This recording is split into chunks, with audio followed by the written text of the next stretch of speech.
What's going on, guys? This is the Red Rogue, and I hope you're all doing well today. I decided with all these new and returning dungeons for Shadowlands Season 4 that I'd give another chance to my most unsuccessful video idea. Maybe it's the name, maybe it's just because I didn't have that big of a following when I tried this before, but either way, we're back with another episode of Can You Cloak It? The series where I showcase various quick tips and tricks that rogues can use on boss fights to cheese, trivialize, or just flat out ignore mechanics in dungeons. We're back in it with a crowd favorite, Mechagon Junkyard. Keep in mind there are a ton of abilities and effects in every dungeon, so I do my best to point out some of the most noteworthy ones, mainly on bosses, but there are some smaller edge cases or situations where you can use our myriad of utility on simple trash abilities too. I will try near the end of the video to mention a couple examples so you have an idea of things you can use defensives on, but if I went through every single ability that every mob had, then honestly you'd probably get really bored, and it wouldn't help you that much because a lot of those moves just do a flat amount of damage or things like that, you know? However, do feel free to share any other tricks that you've discovered with the rest of us by leaving a comment on this video. Before we get started though, I have two new Patreon members I want to welcome to the channel. Katsumoto, who has been hanging out and chatting with me over on the Twitch streams that I do every Tuesday and Friday now, as well as Alfredo-chan, a recently converted member to the dark side that is rogues. Thank you both so much for your generosity and support, truly.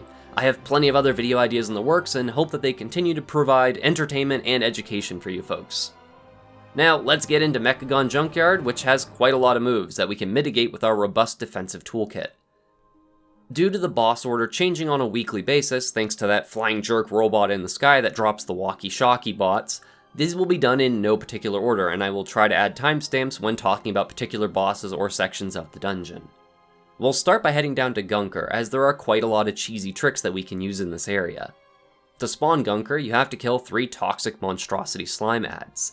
They have this annoying consume attack, which tries to suck you in, and if you step in the slowly growing slime goop circle from the middle of it, you'll get a massive healing absorption debuff that prevents you from receiving any healing until it's gone or healed off. If you really want to tunnel on this ad though, you can pop Cloak of Shadows and not even worry about the debuff. Or if you accidentally get it, then you can just cloak it off. For the Gunker fight itself, Cloak of Shadows can be used if you're about to get hit by one of those big slime puddles of goop, or if you for some reason need to step out of the squirt bot's protective radius during the toxic wave or coalesce attacks to avoid being gooped. This is especially useful on quaking weeks when you need to step away from your teammates, but you're all huddled up inside that little squirt bot circle, and it makes you look like a super big brain because then you can just pop your immunity and not even worry about getting gooped. Next, we'll be looking at Trixie and Naeno, the twin boss fight in Bondo's Yard. While you can use Cloak of Shadows on virtually every move that Trixie does, since she's the one that zaps out tons of lightning and nature damage, you really just want to make sure you have Cloak of Shadows available for Mega Tase. This is the move that puts that big annoying blue arrow on your head, and normally you'd have to stand in that smoke cloud left by Naeno's Mecha Cycle when he does his burnout, but as a super resourceful and smart rogue, you can instead just wait until Mega Tase has like a second or two left on the cast, and you can pop Cloak of Shadows instead. That way you can keep cleaving the bosses down.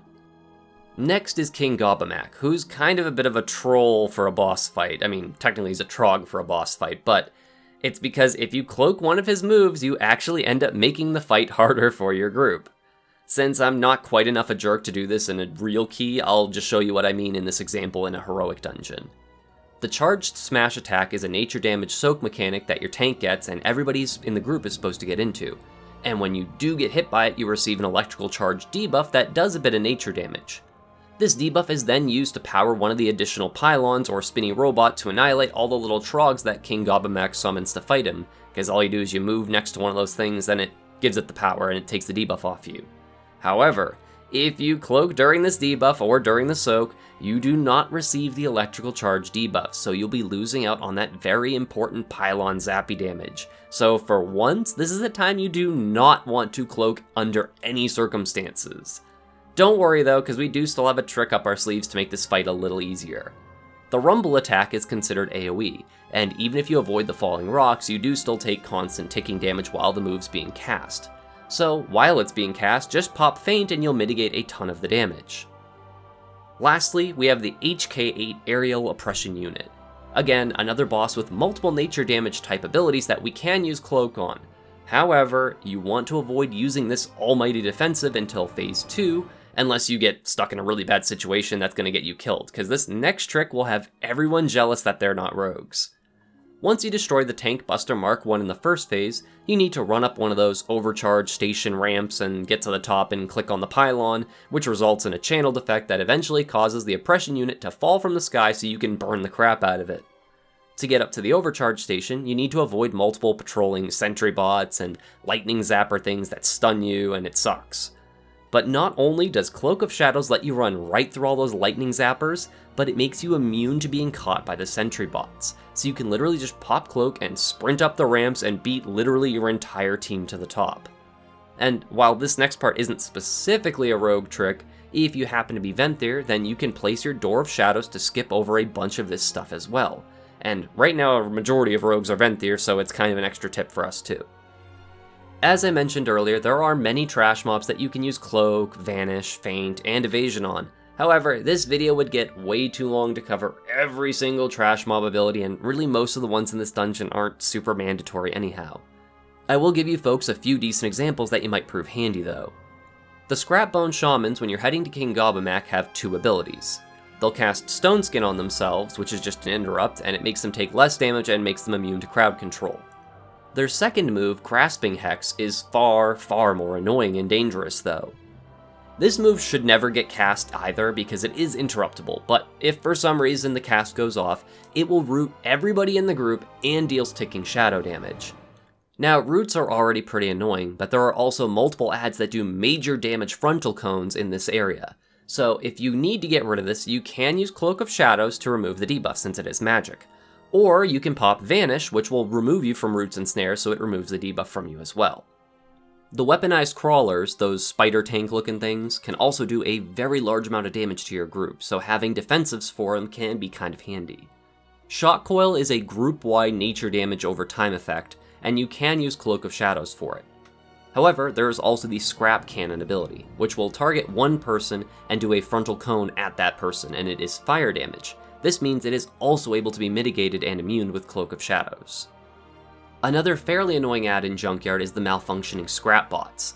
These are the robots that drop that really frickin' annoying exhaust cloud that you can't attack in and out of, so it basically works like Cloak of Shadows. Yeah, those ones.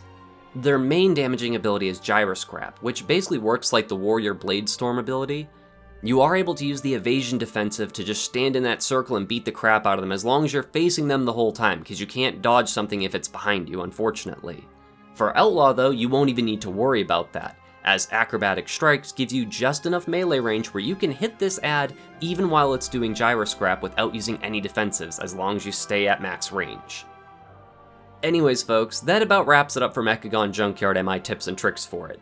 There are definitely many of them that I didn't cover, as I didn't want to go through every single ability just because some of them are pretty trivial things that you can immune, but if you have ones that you want to share, then feel free to do so in a comment. If the video was helpful or interesting to you, then please consider leaving a like or maybe even subscribing to the channel if you haven't yet, as I plan on covering one of these type of videos for every single dungeon. I also answer any questions over on my community Discord, or when I'm streaming on Twitch, which is every Tuesday and Friday, and I save all the VODs up on Twitch as well, so you can stop by and look through some of the backlog if you're interested. As always, my appreciation and gratitude to all of my viewers, and especially my patrons, who all help make these Shiba Shenanigans possible. Thank you all so much for watching. This is the Red Rogue, and I'll see you guys around.